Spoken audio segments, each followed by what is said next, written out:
Hey guys, and welcome to a showdown featuring the legendary warriors. I was on a rubber duck of war. Not actually sure who sent this one in, I can't remember, but someone obviously has been on the channel before, leading the forces of the Skaven up against Hadri's and the brave and bold forces of Bretonnia. Always good to see these two factions in action, and it looks set to be a pretty awesome game. So let's hop in here and have a quick little look at the builds. So for the forces of the Skaven in the front line, it is pretty predictable. Cheap, cheerful and happy to be here. Clan rats dotted all the way along. And these guys are mixed in with some Skaven slaves and have some chevrons on top of them. So going for a tiny bit more elite than your average Skaven front line who would just have Skaven slaves with no chevrons or any of that stuff. We have the clan rats at least hold the enemy back, and it seems to be a more rush style of play from the force of Skaven rather than relying on poison wind mortars and rattling gunners, Giselles and those type of long range units.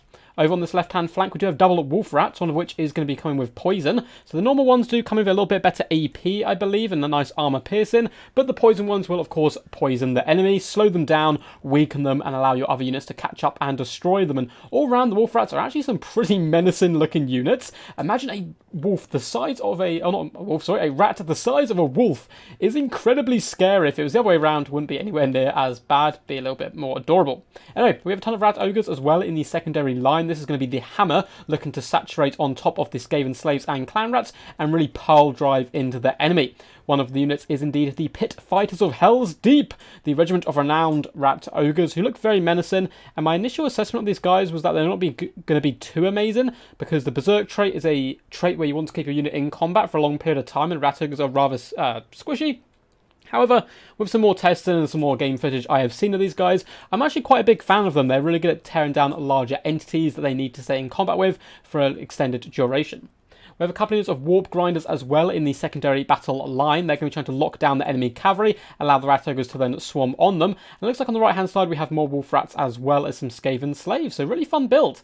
And in the centre pocket for the leadership we do have a plague priest coming in, of course, with the scrying stone, which is always nice. We also have the pestilent birth, which is the plague monk summon, Vermintide, Pestilent Breath, all that good stuff. And we have a cheap Warlord, and he's going to be on his mighty mole rat here.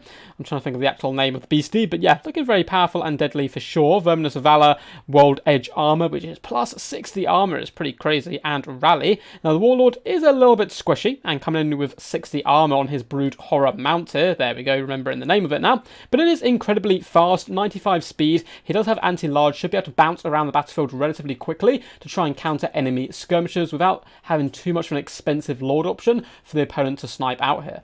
Now for the force of Bretonnia, they do have King Leon Kerr up in the sky, swarming down on top of some clan rats here, coming with all his buffs, shields and stuff you would normally expect. Apart from that, we have a ton of cavalry, so Knights of the Realm, 2 units in fact over on this right hand side are going to be escorting a unit of Grail Knights who do come with that glorious anti-large, so 3 anti-large units on this right hand side, going to be an absolute menace to that rat ogre core. And over on the left we have even more Knights of the Realm dotted through, and the reason you'll often see people bring anti-large knights up against Skaven rather than anti-infantry is you can already run over all of their infantry with this type of unit, and then that plus anti-large is a good way to counter whatever the Skaven can bring to the table to drag your knights down into the muck.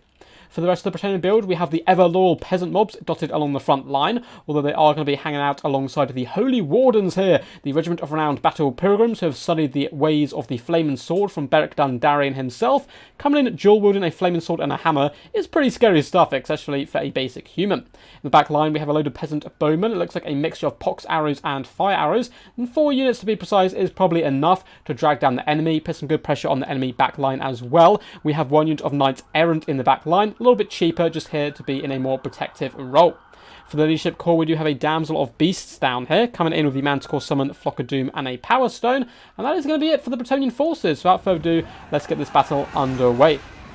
In come the Knights of the Realm for a lovely lancing charge into the front line, just decimating these poor Skaven slaves, but that's what they're here for, to get absolutely punished. The Warlord is bounding and leaping into glorious hand-to-hand combat, trying to chase down these knights, but he has overextended a little bit here, and the Manticores are going to try to punish him with the help of the King, although the Warlord is rather pesky and slimy. You're going to be able to sneak back to his Warp Grinders, who should be able to pin in the king, and with the help of the Rat Ogres, do some really lovely, serious damage. And all of a sudden, all of this forces start to combine to drag down the king. Seismic Snare keeping him in place as well. So nice little catch there from the forces of the Skaven, as along the rest of the battle line, things are getting pretty heated. Pit Fighters darting head first here into these knights, going to do some lovely damage to them, although the peasants are here to help support, going to be dueling Skaven slaves in the ultimate wet lettuce contest.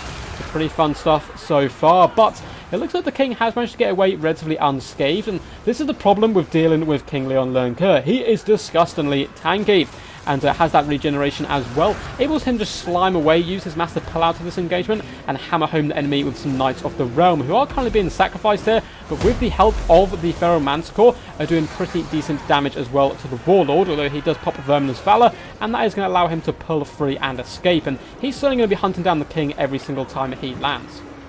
In the centre here, Knights of the Realm being punished. They are being poisoned by the Warhounds, and then the Rat Ogres are piling on top. Although some glorious cycle charging coming in from the Bretonnian player, the king is really starting to pay dividends now off against the Plague Priest.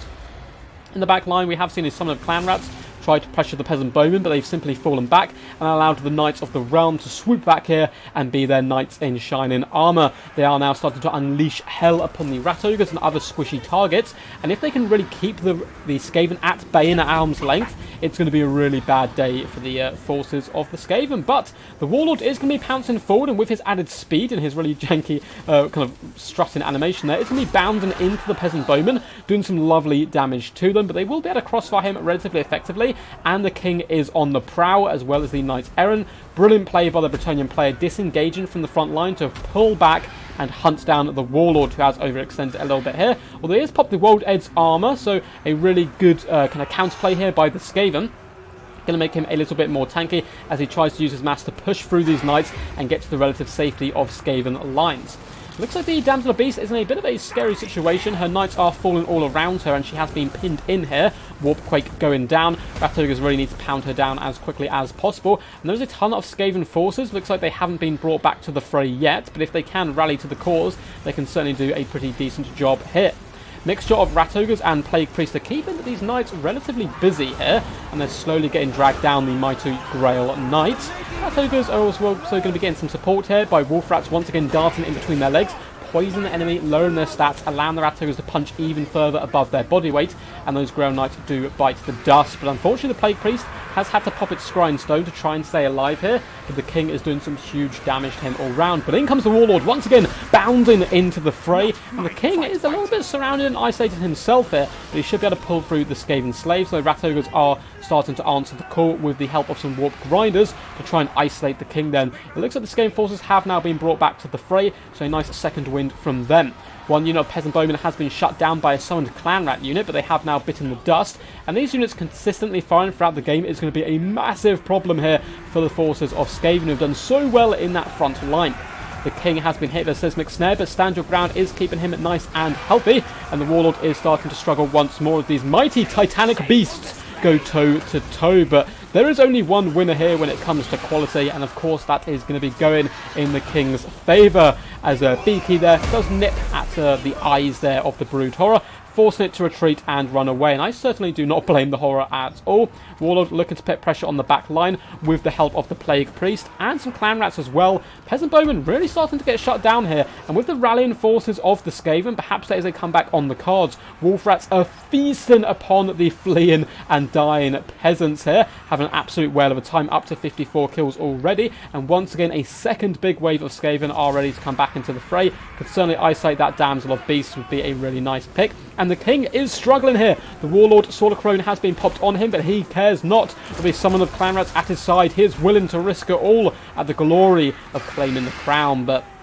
he is starting to struggle. Sword of Crone has lowered his stats significantly. Only 30 armor and 26 melee defense is not going to keep you alive long up against the king. So good micromanagement here by the Skaven player, dragging the Warlord down and away from the threat. Knights of the Realm here slowly getting dragged down as well by the pesky Skaven slaves, nipping at their horses' heels, cutting hamstrings and dragging the heavily armored knights down into the muck.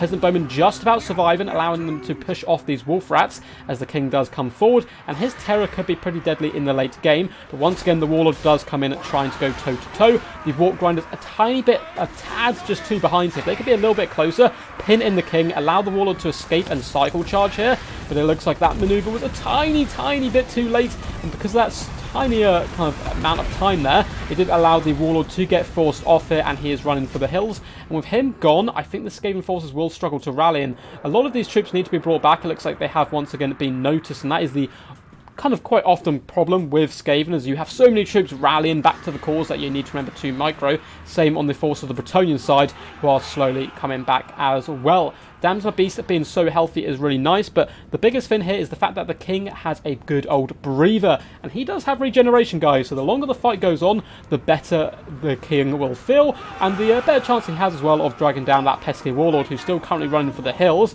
And a lot of the Skaven troops, despite the balance power actually being in their favour, all of a sudden swings massively against them as the king simply uses his added speed to bounce around the map, hunting down isolated units.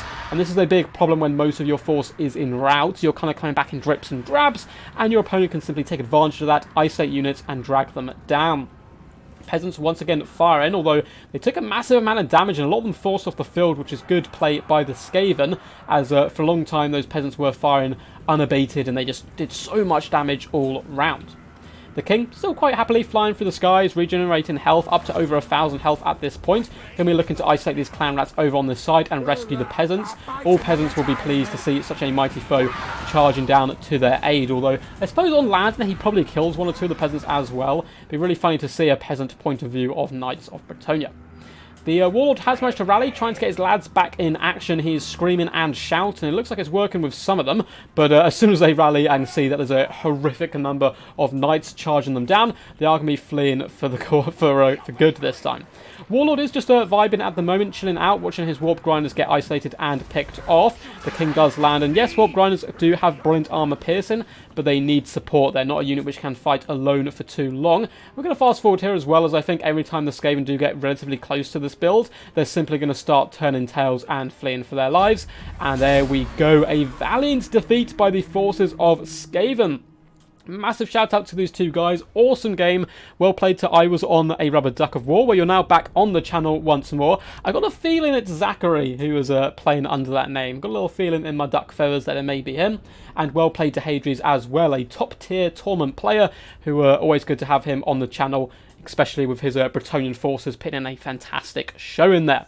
And guys, hope you did enjoy this one. If you did, feel free to give the video a big old thumbs up and subscribe for more Total War Warhammer action. We do have new videos every single day. If you'd like to see your own replays up on the channel, feel free to join the Discord. There's a link in the description down below. And if you want to support the channel in any way, become a member, all that good stuff, you can. There's a membership tab on YouTube, which will explain it all for you. Otherwise, there are links in the description to my Patreon and other ways you can indeed support.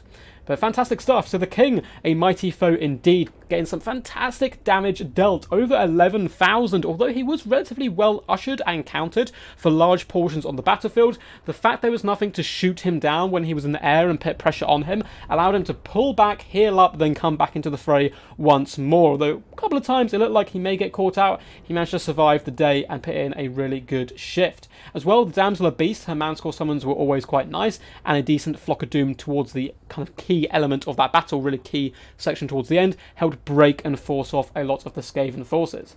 Of course, peasants are simply here to die. Some of them are actually getting some okay value, I suppose, and some of them getting their value back. Again, a lot of these guys were fighting Skaven slaves and other cheap and cheerful chaff. Unfortunately, the Holy Wardens didn't have the greatest of time. Did massive damage dealt all round, 4,200, but they were mainly fighting, low-tier chaff. Good defensive play as well on the peasant bowmen. I like the mixture of fire arrows and pox arrows, and as you can see, these guys making some pretty huge impact across the battle. Massive damage dealt, 5,000 here, 6,500 here, 8,000 here. It is scary stuff when these guys really get going. And they were the main counter, or one of the main counters to the Rat Ogres here. Yes, the knights can go toe-to-toe with them relatively well, but at the same time they take that damage back, whereas the peasants can simply sit back and just gain that value, although they were eventually shut down. And good cycle charging throughout with the knights, although a lot of these guys didn't actually make fantastic value, although nearly 10,000 damage on the Knights of the Realm, but a lot of them got pinned in, dragged down by really good play on the Skaven's behalf, and that was mainly due to the Warp Grinders pinning units in place and then swarming them with these pesky Wolf Rats combined with the Rat Ogres really allow them to start dragging it down those knights. The Plague Priest as well, big fan of him on his Furnace. Those summons coming into the back line as well, really helping in the mid game to try and shut down the Peasant Bowmen, although it was in vain in the end. And the mighty Warlord did a fantastic job bounding around the battlefield, putting pressure on the back line, hunting down the king wherever he landed. Big buffs as well to help nearby troops. Only 41 kills, but still 5,300 damage dealt and a nearly 2k damage value. For a cheap Warlord, certainly wasn't a bad showing. Anyway guys, until next time, peace, and as always, stay awesome.